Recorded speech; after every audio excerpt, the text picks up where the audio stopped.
Maqaa Abbaa, kan Ilmaa, kan Hafuura Qulqulluu Waaqa tokkoon amiin. Callisuu dubbii caalu.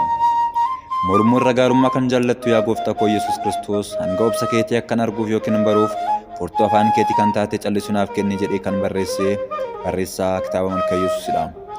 Ayhuudonni Gooftaa keenya irra deddeebi'anii himataniis rukutaniis itti iyyanis hanga inni obse akkamitti beekuu dandeenya? Osoo hin balleessin yoo himatamte, osoo hin taasisin taasiste yookiin raawwatte jedhamte himata du'aa irratti murtaa'e baachuun yookiin fudhachuun kee baay'ee ulfaataadha. Kanaaf aarii fi mormii adabbii kanarraa of dhorkuu yookiin ittisuu yaaluun hin oolu. Akka tasaa dubbachuu irra dabartee himattoota kee warreen si arrabsanii fi warreen hancufa irratti tufan hundi isaanii akka dacheen kun afaan bantee isaan liqimsitu dachee kana ni ajajja osoo ta'ee akka isaan liqimfaman taasisuu irraa duubatti wanti si dhorku hin jiru ture. Gooftaan keenya garuu hunda kan danda'u ta'ee osoo jiruu obsaan hunda isaa simate. Callisuun haala kanaa callisuu akkamiidha? Obsi hanga kanaa obsa akkamiidha? Jennee sirna kadhannaa keenyaan ajaa'ibsifachuu malee kana jennee dubbachuu hin dandeenyu. Callisuun Gooftaa dubbii hedduutaa caala laphee Phiilaaxoos bite. Dadhabbiin Gooftaa kan namaarra ni cima jabaata waan ta'eef callisuun Gooftaa Phiilaaxoos dhiphise. Tokkoffaa Qorontos 1:25. Akka namoota himataman biroo ofii isaa himata jalaa of baasuuf mootii fuulduratti hin boonye, himata jal'isuufis hin yaalle, warreen isa mitan akka isaan bilisa baasaniif yaadan wali hin galle. Cidhadhaan yookiin funcaan hidhamee yeroo harkifamu namoota loltoota harkisan sana wajjin wal mormuun isaan hin harkisne. Mana murtii du'aa irratti murteessuuf fuulduratti dhiyaatan obsa goonkanii fi nagaan tasgabbaa'ee dhaabatee hanga yoonaa kan hin argine Phiilaaxoos iyya hangafoota luubotaa caalaa callisni Gooftaa lapheessa booji'e. Maarqos 15:4. Phiilaaxoos Ayhuudota bakkee dhaabbatanii morman dhiisee dhuunfaadhaan Gooftaa keenya qorate. Phiilaaxoos irra deebi'ee gara mooraa mootii galee Iyyesuusin waame. Mootiin Ayhuudotaa si'aa jedheen. Iyyesuus deebisee, ati kan kana jettu yaada mataa keetiin immoo namoonni biroo waan sitti himanidha jedheen. Yohannis 18:32-33. Gooftaan dubbachuudhaafis yeroo qaba waan ta'eef deebii kennuuf dubbatee ture. Deebiin isaa immoo gaaffii ture. Ati mootadha jette kan na gaafatte, kan keeti moo namoonni biroo waan sitti himaniif akkana jette kan jedhudha. Deebii Gooftaa armaan olitti yeroo ilaallu akkamitti akkana jedha kan nama jechisu namatti fakkaachuu danda'a. Haa ta'u malee Gooftaan keenya kana kan jedheef gaafiin Phiilaaxoos deebii lama waan qabuufidha. Ati mootidha moo gaaffii jedhuuf hiikoo karaa amantaa yookiin hafuuraa yoo ta'e inni Kiristoos waan ta'eef eeyyeen atoo jette kan nama jechisudha. Mootii Qeesaar irraa aangoo isa dhiibu yookiin buusuu jedhanii sodaa ilaalcha Romaanotaa yoo ta'e immoo Gooftaan mootii miti jechuu ni danda'a. Yeroo Phiilaaxoos gaafatetti ati kan kana jette immoo namoonni biroo waan siin jedhaniifi jechuun isaa gaafiin kun laphee kee irraa odeeffannoo tokko malee maddee yoo ta'e ani mootii miti kan jedhuuf dubbii Ayhuudonni sitti himan fudhattee kan dubbatte yoo ta'e immoo kan muudame mootichi anadha jedheen siif deebisa waan ta'eef ka'umsa gaaffii keetii natti himi jechuu isaatidha. Phiilaaxoos haala gaaffii Gooftaa waan hubateef dubbiin Ayhuudotaa bira jiru isatti dubbii yookiin dhiibbaa itti fiduu akka hin dandeenye agarsiisuudhaaf ani Ayhuudidha.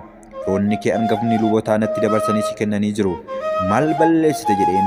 Gooftaan keenyas deebisee mootummaan koo dachee kana irratti miti. Mootummaan koo osoo dachee kana irra ta'ee loltoonni koo waraanuun akka isaan yookiin Ayhuudonni na dabarsanii hin kennine taasisu turan.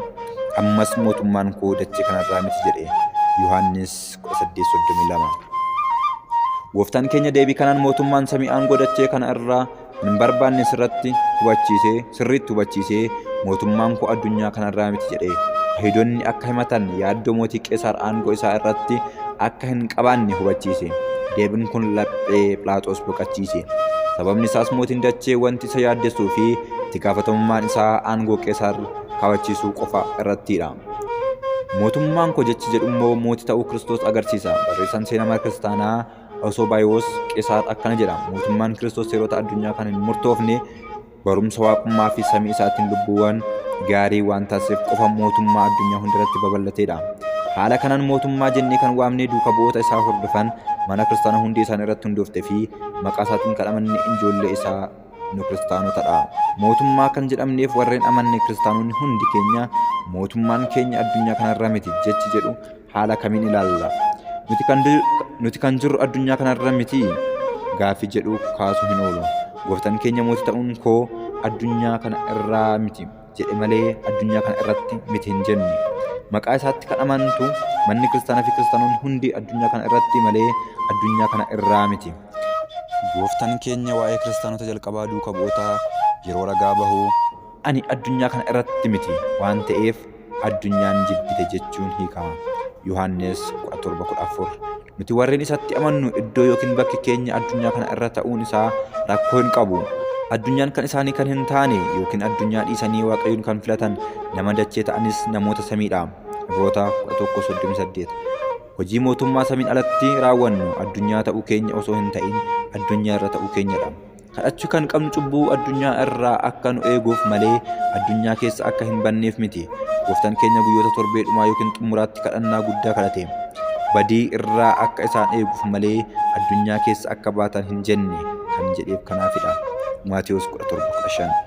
Phiilaaxoos deebii kana irraa akka hubatutti himatamuun Kiristoos Qeesaariin akka hin hafne hubatus mootummaan koo dubbii jedhu Kiristoos mootii ta'uusaa kan agarsiisu waan ta'eef mootii ta'uun kee addunyaa kanarratti miti jedhe malee egaa mootiidhaati jedhee mootii Heroodos hin dubbanne.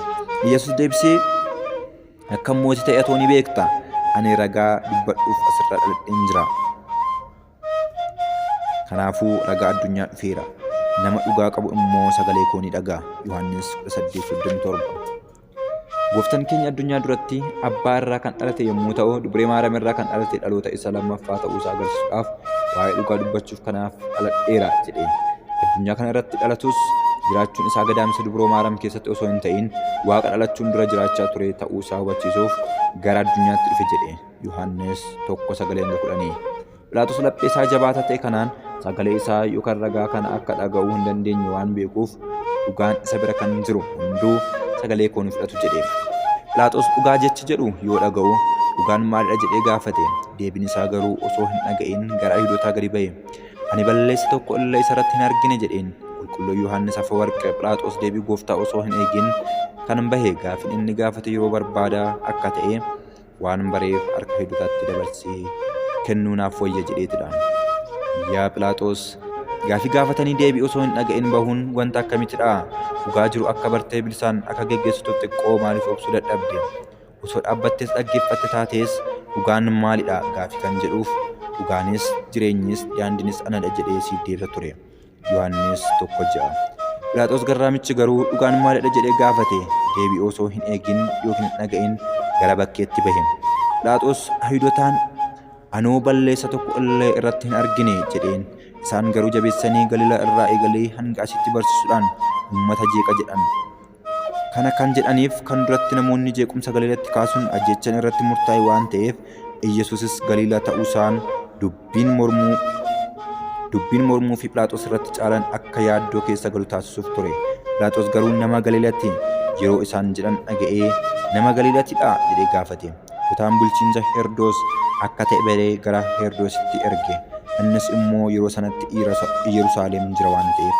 Luqaas 23:4-7. Galanni Waaqayyoof haa ta'u hanga bara baraatti. Ameen.